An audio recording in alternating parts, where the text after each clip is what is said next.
Shalom, Bapak Ibu Saudara yang dikasihi oleh Tuhan. Tentunya Bapak Ibu Saudara dalam keadaan yang baik. Sepanjang 1 minggu kita sudah menjalani kehidupan. Dan Tuhan sudah menolong kita, memelihara kita. Oleh sebab itu pada saat ini, mari kita menyatakan syukur kepada Tuhan yang telah memelihara hidup kita, yang telah menolong kita. Mari kita mempersiapkan diri kita untuk beribadah kepada Tuhan.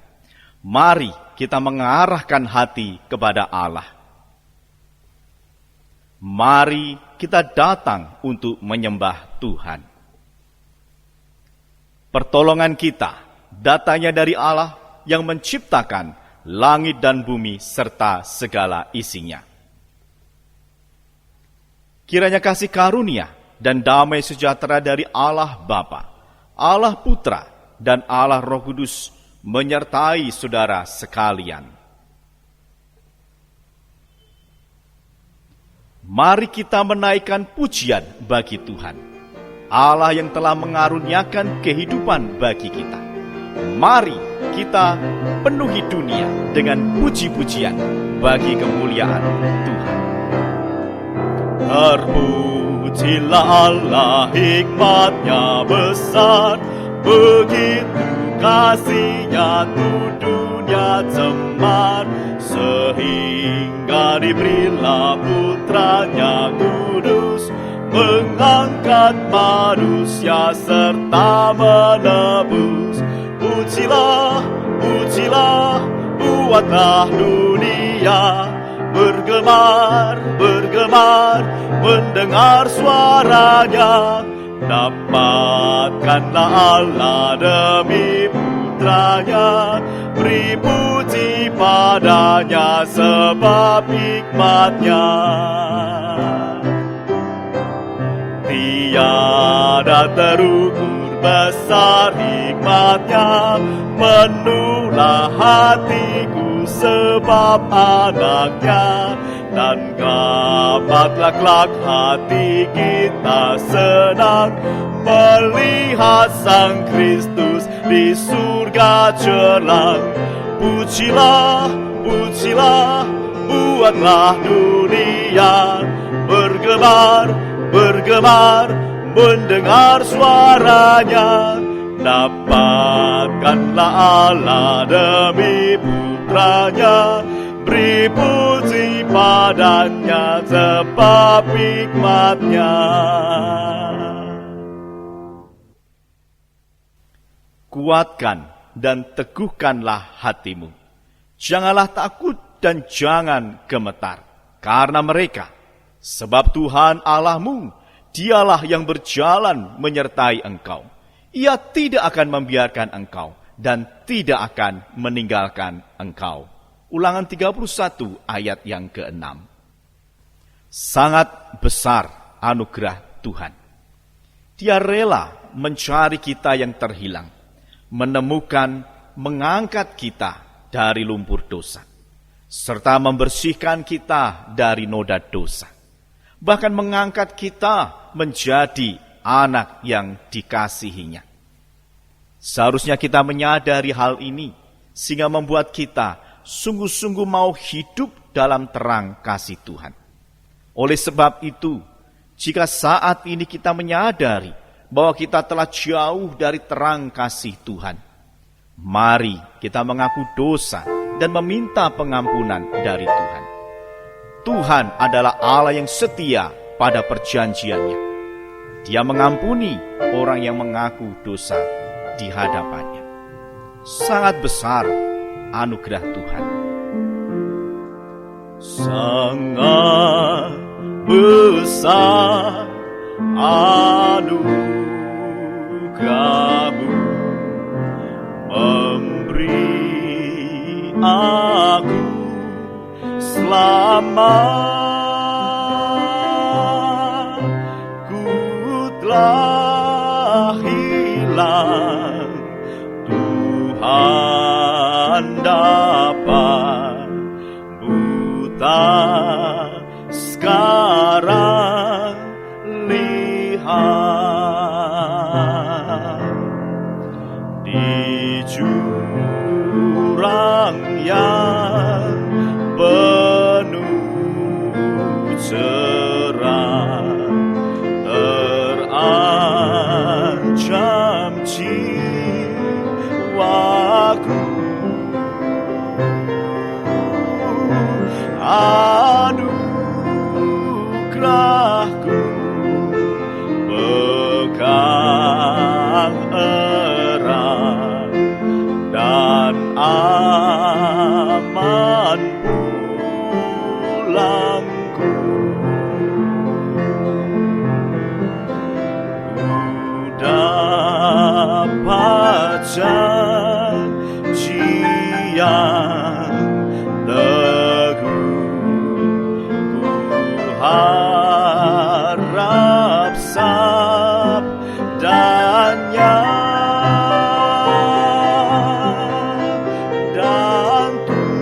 Mari kita mengaku dosa di hadapan Tuhan. Bapa yang bersemayam dalam kerajaan surga, anugerah Tuhan telah kami alami di sepanjang umur hidup kami, bahkan hingga pada saat ini. Kami sesungguhnya menyadari bahwa tanpa anugerah dari Tuhan, maka kami sama sekali tidak berharga. Namun Tuhan telah memilih kami, menebus kami, dan menganugerahi kehidupan bagi kami, baik di bumi maupun di surga nantinya. Maka tolonglah kami untuk mampu mengungkapkan syukur kami melalui ketaatan dan ketundukan melakukan kehendak Tuhan. Ampunilah kami jika kami telah lalai untuk mentaati serta melakukan kehendak Tuhan. Terima kasih ya Tuhan untuk pengampunan yang telah Tuhan berikan bagi kami. Di dalam nama Tuhan Yesus kami berdoa. Amin. Roma pasal 5 ayat yang kedua.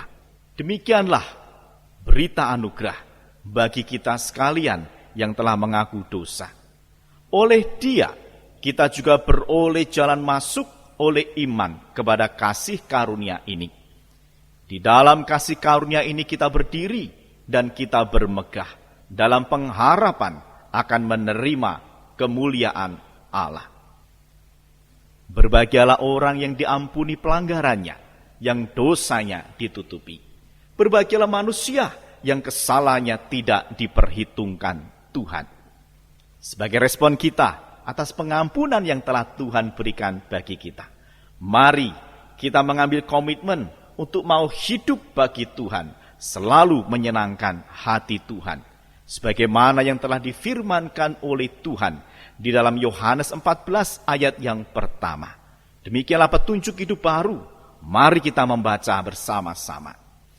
Janganlah gelisah hatimu, percayalah kepada Allah, percayalah juga kepadaku. Jemaat yang dikasihi oleh Tuhan, ujian atau pencobaan hidup mudah membuat kita takut, membuat kita khawatir, membuat kita gelisah.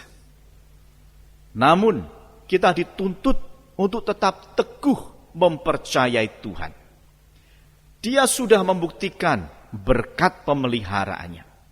Tak terhitung pertolongannya bagi kita.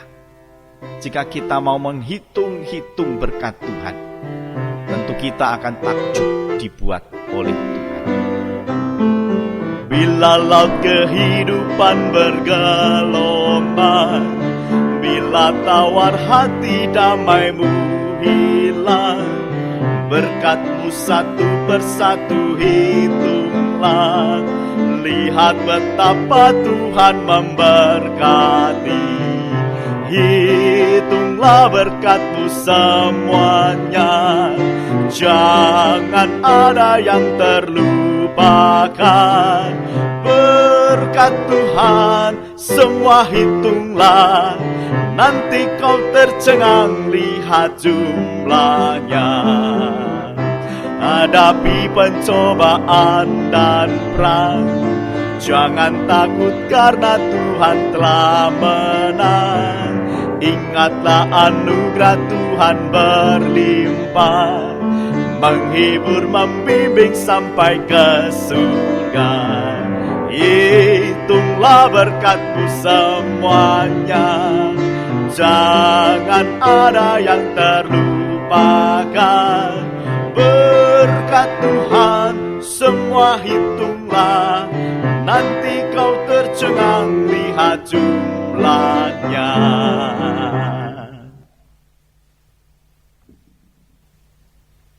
Bersama dengan umat Tuhan di sepanjang segala abad dan tempat, mari kita kembali mengikrarkan pengakuan kita seturut dengan pengakuan iman rasuli. Biarlah setiap orang yang percaya mengaku demikian. Aku percaya kepada Allah, Bapa yang Maha Kuasa, Khalik langit dan bumi. Aku percaya kepada Yesus Kristus, anaknya yang tunggal Tuhan kita, yang dikandung dari Roh Kudus, lahir dari anak darah Maria, yang menderita sengsara di bawah pemerintahan Pontius Pilatus, disalibkan, mati dan dikuburkan, turun ke dalam kerajaan maut, pada hari yang ketiga bangkit pula dari antara orang mati, naik ke surga, duduk di sebelah kanan Allah Bapa yang Maha Kuasa, dan dari sana Ia akan datang untuk menghakimi orang yang hidup dan yang mati. Aku percaya kepada Roh Kudus, gereja yang kudus dan am, persekutuan orang kudus, pengampunan dosa, kebangkitan tubuh, dan hidup yang kekal. Amin. Mari kita masuk dalam pelayanan doa syafaat. Kami datang kepadamu ya Tuhan di dalam doa, membawa syafaat kami kepada Tuhan. Kami bersyukur karena dalam masa pandemi ini, Tuhan tetap memelihara kami. Tuhan tetap menyatakan janji-janji Tuhan kepada kami, sehingga kami di dalam keadaan yang baik. Sekalipun kami sadar ya Tuhan, banyak tantangan hidup yang harus kami hadapi, yang sempat membuat kami meragukan Tuhan. Tetapi kembali Tuhan meneguhkan iman kami, sehingga kami tetap percaya kepada Tuhan, tetap bersandar kepada Tuhan. Terima kasih karena pemeliharaan Tuhan membuat kami boleh ada sampai hari ini. Kami bersyukur untuk saudara-saudara kami yang telah Tuhan sembuhkan dari sakit penyakit. Kiranya Tuhan berkenan memulihkan keadaan mereka secara total, sehingga saudara-saudara kami bisa kembali beraktivitas, sehingga mereka bisa kembali melakukan segala hal yang memuliakan nama Tuhan.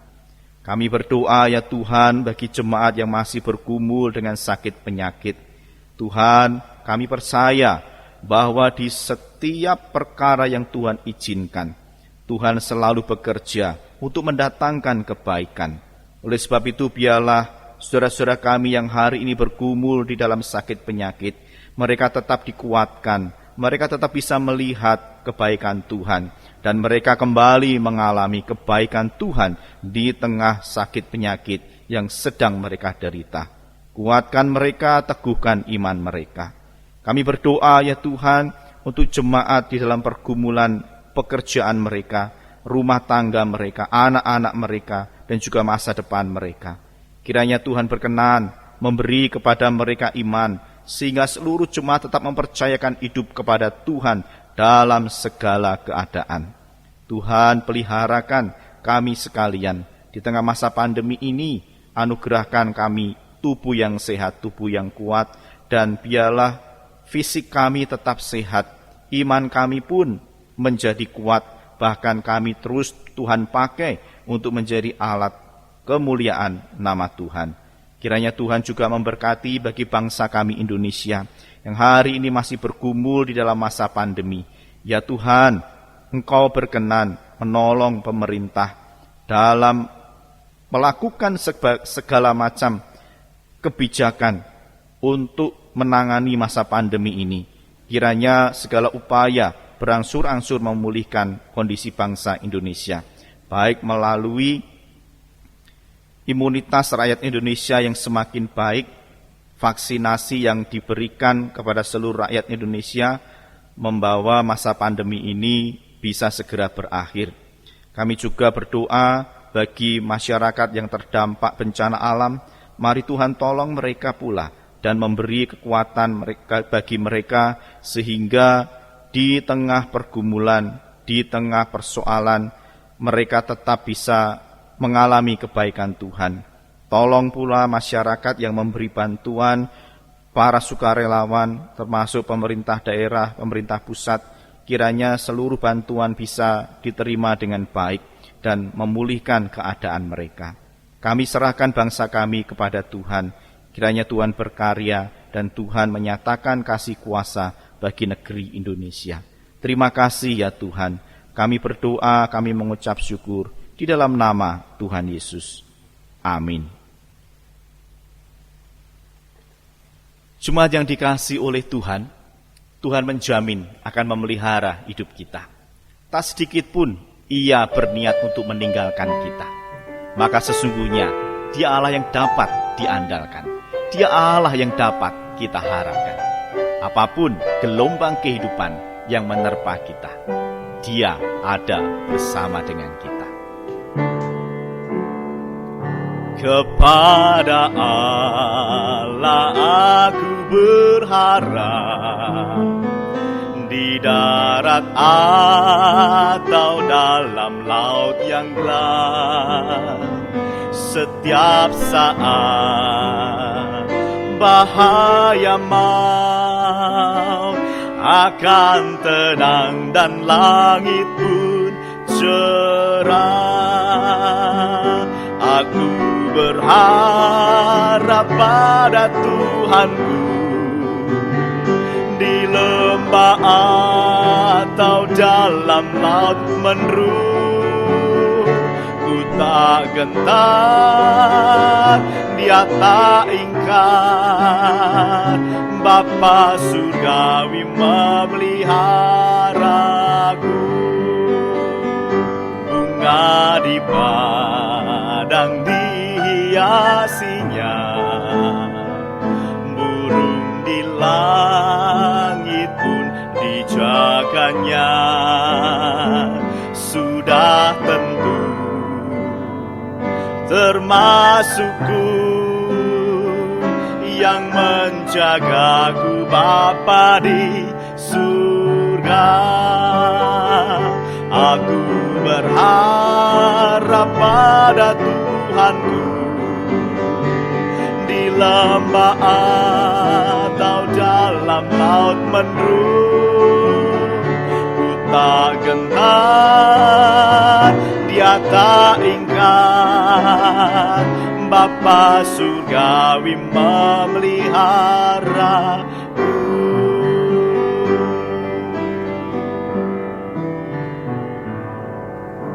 Mari kita memohon Tuhan mempersiapkan diri kita untuk belajar firman Tuhan.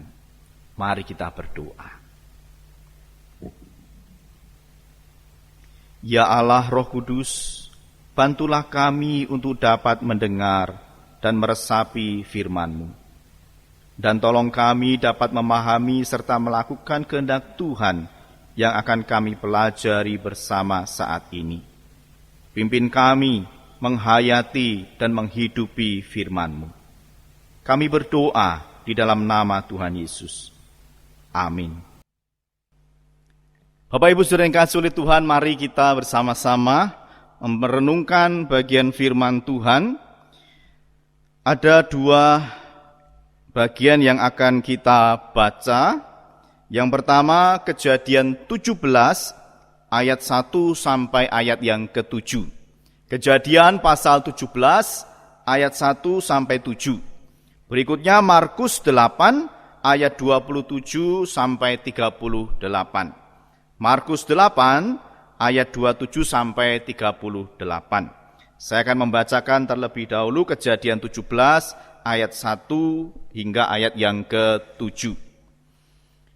Ketika Abram berumur 99 tahun, maka Tuhan menampakkan diri kepada Abram dan berfirman kepadanya, Akulah Allah yang Maha Kuasa, hiduplah di hadapanku dengan tidak bercela.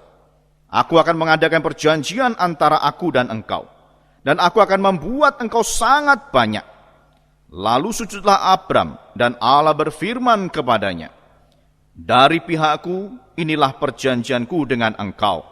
Engkau akan menjadi bapa sejumlah bangsa besar. Karena itu namamu bukan lagi Abram, melainkan Abraham. Karena engkau telah kutetapkan menjadi bapa sejumlah besar bangsa. Aku akan membuat engkau beranak cucu sangat banyak. Engkau akan kubuat menjadi bangsa-bangsa, dan daripadamu akan berasal raja-raja. Aku akan mengadakan perjanjian antara aku dan engkau, serta keturunanmu dan turun-temurun menjadi perjanjian yang kekal, supaya aku menjadi Allahmu dan Allah keturunanmu. Lalu, bagian yang lain di dalam Injil Markus, pasal 27 ayat yang ke-34. Markus 8 ayat 27 sampai 38. Saya akan membacakan untuk Bapak Ibu Saudara. Kemudian Yesus beserta murid-muridnya berangkat ke kampung-kampung di sekitar Kaisarea Filipi. Di tengah jalan ia bertanya kepada murid-muridnya, katanya, kata orang, siapakah aku ini? Jawab mereka, ada yang mengatakan Yohanes Pembaptis, ada juga yang mengatakan Elia, ada pula yang mengatakan seorang dari para nabi. Ia bertanya kepada mereka, tetapi apa katamu? Siapakah aku ini? Maka jawab Petrus, engkau adalah Mesias. Lalu Yesus melarang mereka dengan keras supaya jangan memberitahukan kepada siapapun tentang Dia. Kemudian mulailah Yesus mengajarkan kepada mereka bahwa anak manusia harus menanggung banyak penderitaan dan ditolak oleh tua-tua, imam-imam kepala, dan ahli-ahli Taurat, lalu dibunuh dan bangkit sesudah 3 hari. Hal ini dikatakannya dengan terus terang, tetapi Petrus menarik Yesus ke samping dan menegur dia. Maka berpalinglah Yesus dan sambil memandang murid-muridnya, ia memarahi Petrus, katanya, enyahlah iblis, sebab engkau bukan memikirkan apa yang dipikirkan Allah, melainkan apa yang dipikirkan manusia. Lalu Yesus memanggil orang banyak dan murid-muridnya dan berkata kepada mereka, setiap orang yang mau mengikut aku, ia harus menyangkal dirinya, memikul salibnya, dan mengikut aku. Karena siapa yang mau menyelamatkan nyawanya, ia akan kehilangan nyawanya. Tetapi barang siapa kehilangan nyawanya karena aku dan karena Injil, ia akan menyelamatkannya.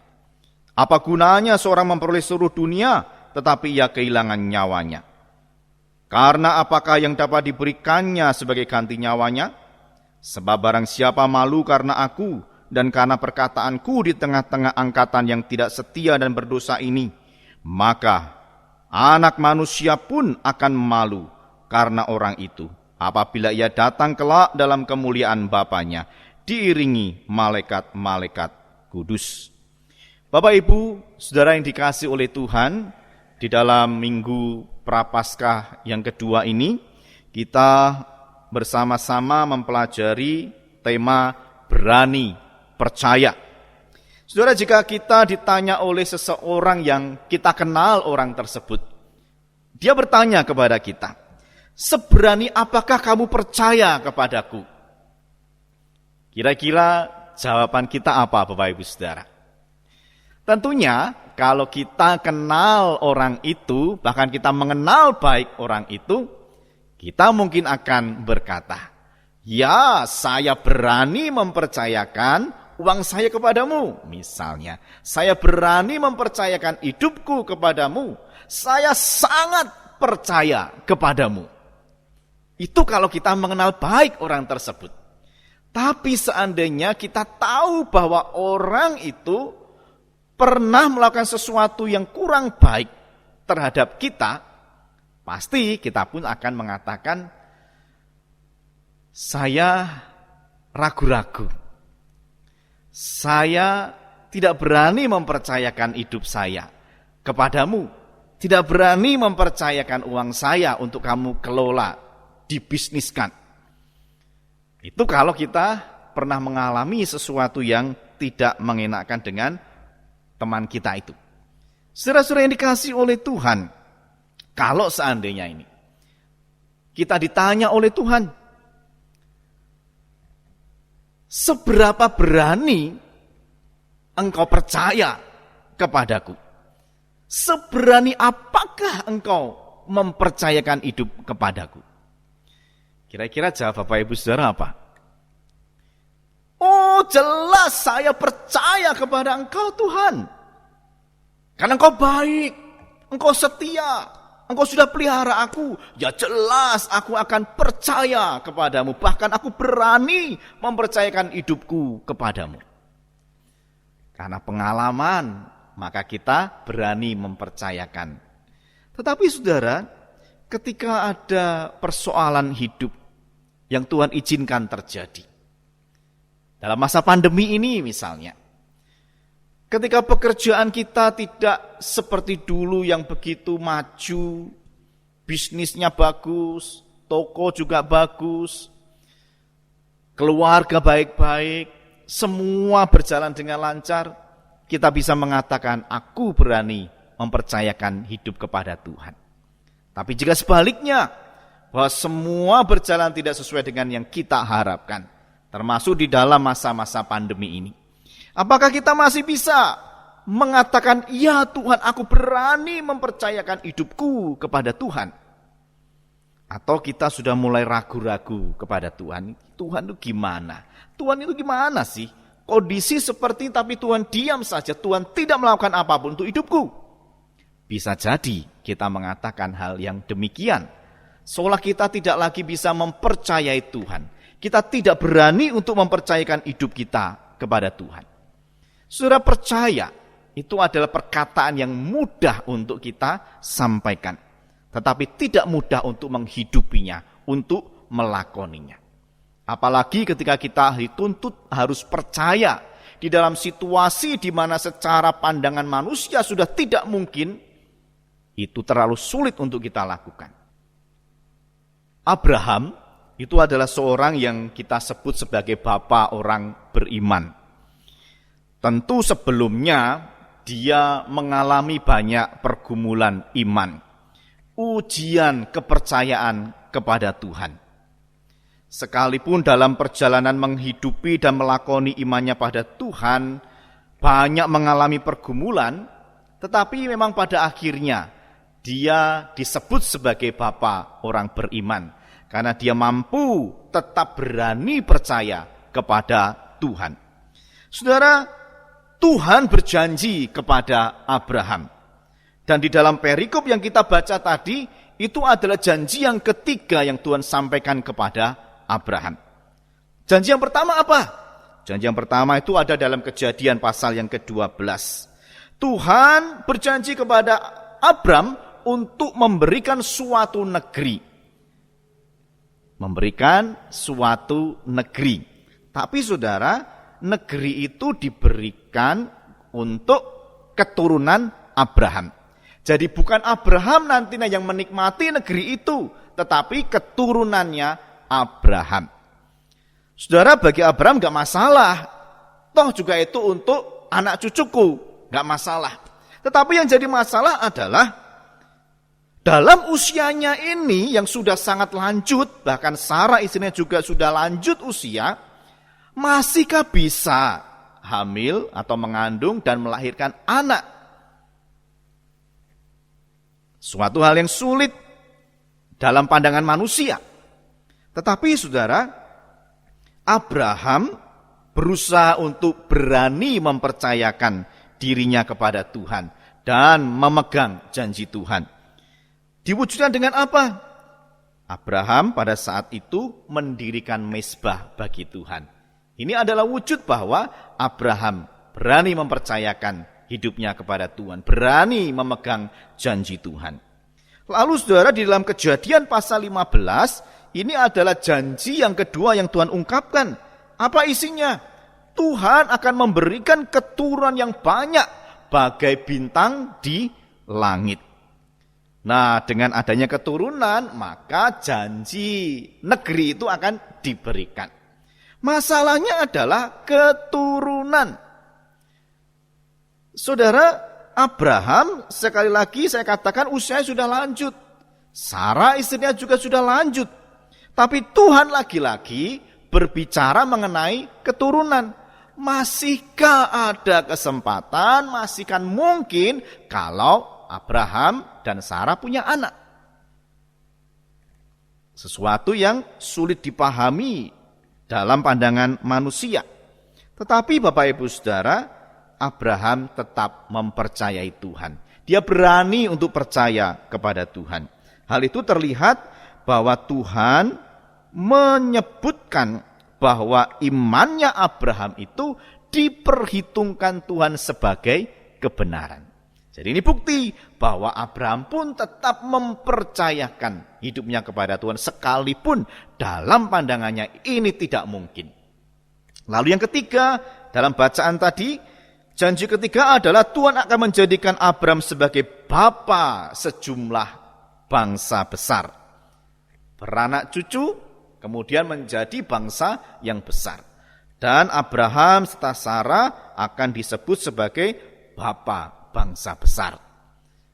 Lagi-lagi bangsa besar itu berkaitan dengan keturunan, berkaitan dengan anak cucu, berkaitan dengan generasi selanjutnya. Apakah mungkin dalam usia seperti itu masih punya anak? Tapi Bapak Ibu Saudara, Abraham itu mempercayakan hidupnya kepada Tuhan. Sehingga dia melakukan sujud sembah kepada Tuhan. Ekspresi untuk berani mempercayakan hidupnya kepada Tuhan. Saudara, ternyata keberanian Abraham untuk percaya kepada Tuhan, percaya pada janji Tuhan itu tidaklah sia-sia. Pada akhirnya Tuhan memberikan suatu negeri, yaitu tanah Kanaan, kepada siapa? Kepada keturunan Abraham. Abraham punya anak, Abraham punya cucu, bahkan Abraham punya bangsa yang besar. Nah saudara, Abraham percaya kepada Tuhan itu bukan sesudah dia mendapatkan keuntungan dari janji Tuhan. Tapi dia percaya kepada Tuhan sekalipun belum mendapatkan keuntungan dari janji tersebut. Ini adalah iman yang luar biasa. Saya katakan luar biasa kenapa? Abraham ini baru mengenal Tuhan. Dia belum mengalami sendiri apakah Tuhan itu bisa dipercaya, apakah perkataan Tuhan itu benar-benar terjadi. Tapi Abraham berani percaya kepada Tuhan. Apakah keberaniannya ini karena memang dia punya keberanian yang luar biasa? Tentunya bukan. Tapi karena Tuhan sudah memilih Abraham, Tuhan memberi kepada Abraham iman untuk berani percaya kepada Tuhan. Saudara yang dikasihi oleh Tuhan, iman itu memang diberikan oleh Tuhan kepada umatnya. Di dalam Markus pasal yang 8 tadi yang kita baca, Petrus menyatakan sebuah kesaksian yang luar biasa. Pertunjukan iman yang luar biasa. Ketika Tuhan Yesus bertanya kepada murid-muridnya mengenai siapakah aku ini. Petrus spontan menjawab, engkau adalah Mesias. Saudara, ini adalah pengakuan yang luar biasa. Petrus bisa menyebut bahwa Yesus adalah Mesias, itu luar biasa sekali. Ini berarti imannya bisa melihat bahwa memang Yesus adalah Mesias yang dijanjikan. Tetapi apakah itu karena Petrus memang orang hebat bisa melihat bahwa Yesus memang betul-betul Mesias? Tentu tidak. Karena dalam catatan Matius 16 di situ dicatat bahwa ternyata apa yang dikatakan oleh Petrus itu bukan berasal dari manusia, melainkan dari Bapa di surga. Jadi jelas bahwa iman Petrus itu diberikan oleh Tuhan. Sehingga Petrus bisa mengatakan tentang Yesus bahwa Yesus adalah Mesias.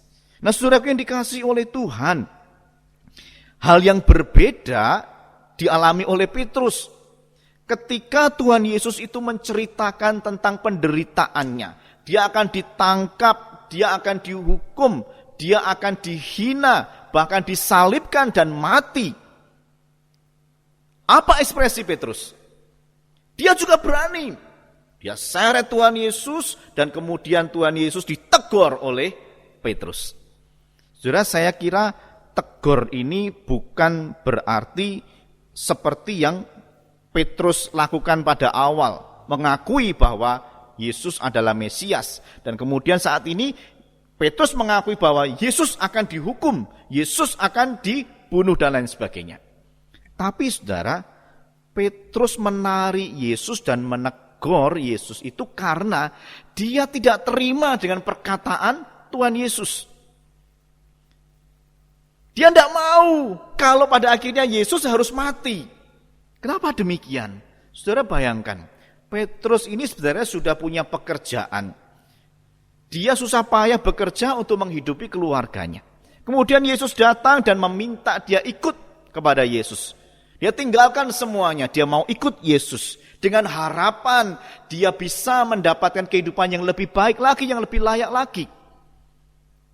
Yesus digadang-gadang oleh Petrus dan murid-muridnya akan menjadi pahlawan yang akan memperbaiki kehidupan mereka. Tapi Yesus justru malah mengatakan akan ditangkap, dihukum, bahkan dibunuh. Saudara, betapa hancurnya mereka, betapa marahnya mereka kalau seperti ini. Malu. Bagaimana mereka harus menceritakan kepada keluarga mereka, kepada tetangga-tetangga mereka, kalau ternyata orang yang pada saat itu mereka harapkan bisa memperbaiki taraf hidup mereka ternyata justru malah ditangkap dan mati. Saudara, ekspresi keberanian Petrus ini adalah ekspresi menolak apa yang dipikirkan oleh Tuhan. Ini bukan kehendaknya manusia, tetapi ini adalah kehendak Tuhan. Dan Petrus tidak bisa melihat kehendak Tuhan itu.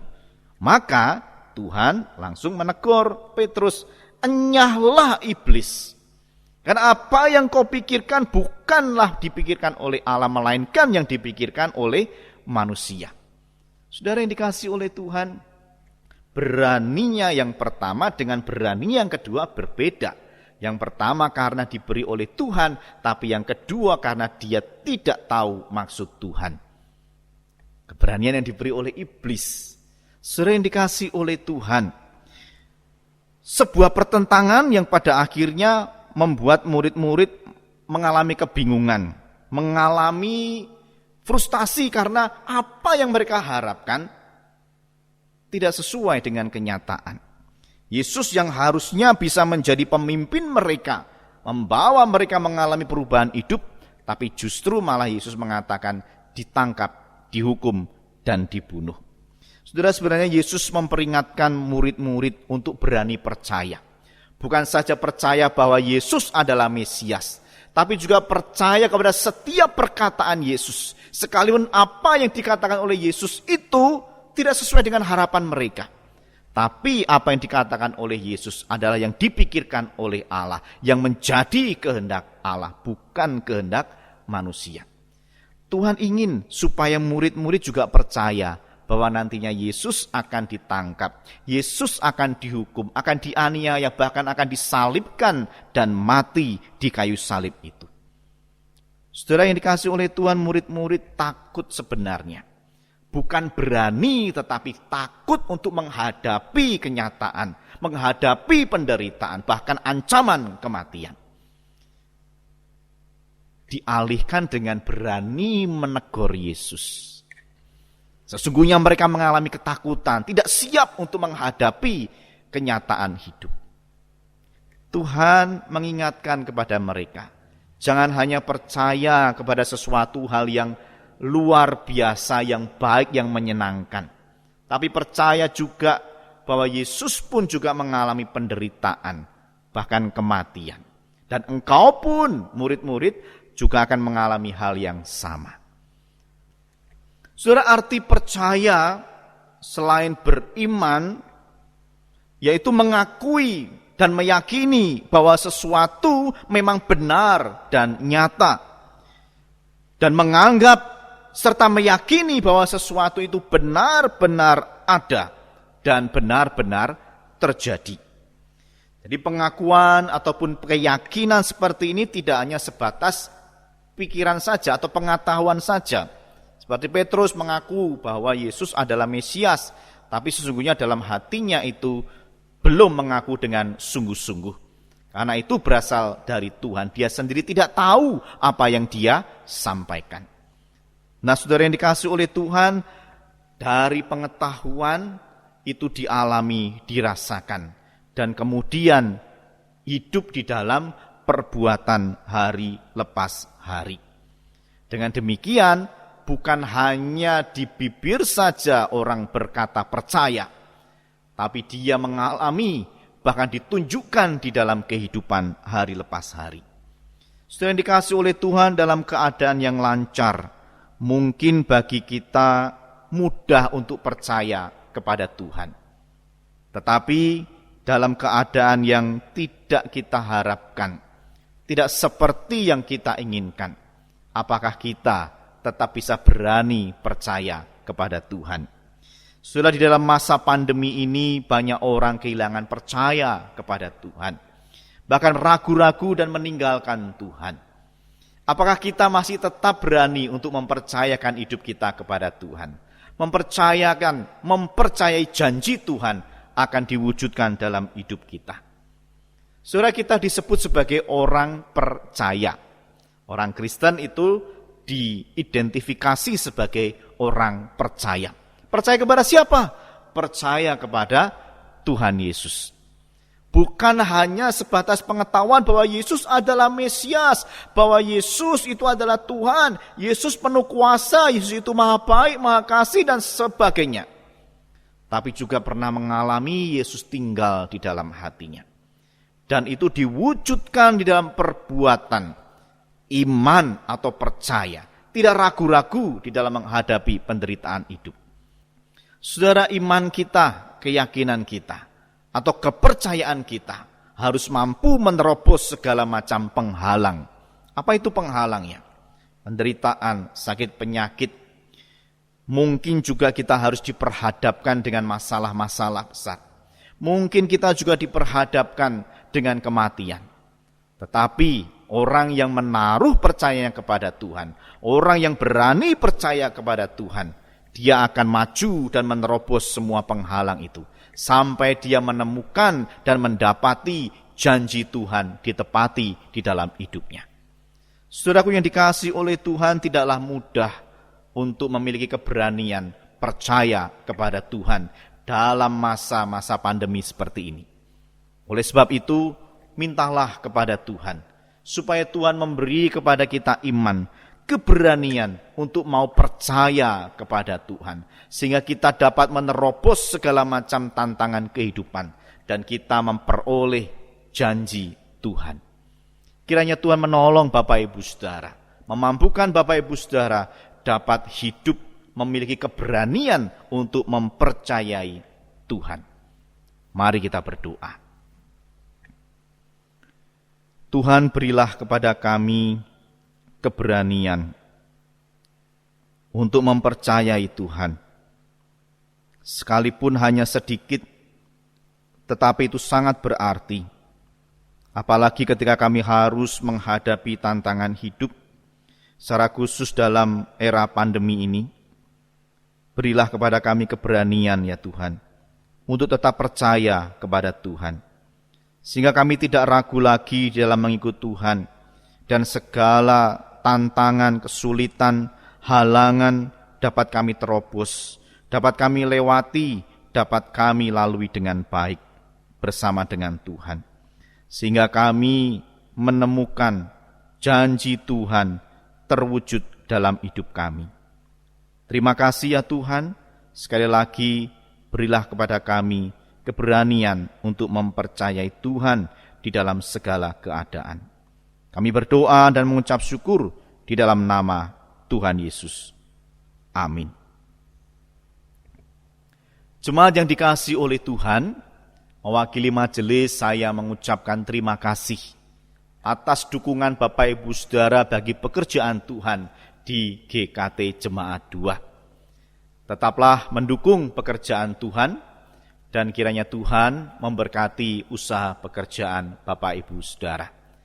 Saya mengingatkan terus untuk tetap menjaga kesehatan kita, menjaga kesehatan keluarga kita, dan menjaga kesehatan lingkungan, sehingga kita terbebas dari sakit penyakit ataupun ancaman COVID-19. Kita berdoa supaya pandemi ini bisa segera berakhir. Mari kita mengakhiri ibadah pada pagi hari ini. Kita naikkan segala puji, hormat, kemuliaan bagi Allah Tritunggal.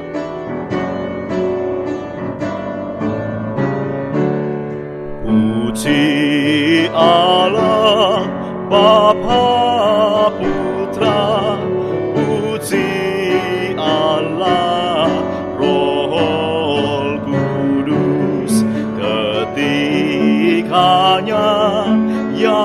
yang esa, pohon selamat, sumber berkat.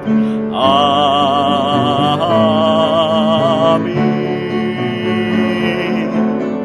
Amin.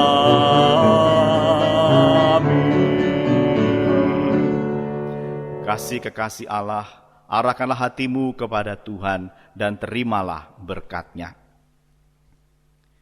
Kiranya kasih karunia dan damai sejahtera yang melampaui segala akal dari Allah Bapa, Allah Putra, dan Allah Roh Kudus menyertaimu senantiasa dan memampukanmu memiliki keberanian untuk mempercayai Tuhan dalam segala keadaan, saat ini bahkan sampai selama-lamanya. Amin.